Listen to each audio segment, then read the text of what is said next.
ఎక్కడో కొండ మీద ఉన్నాడు ప్రభు. ఇప్పుడు కొండపైకి ఎక్కాలి.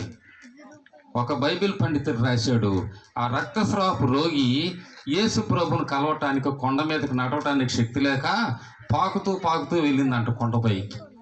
ఎంత విశ్వాసం చూడండి.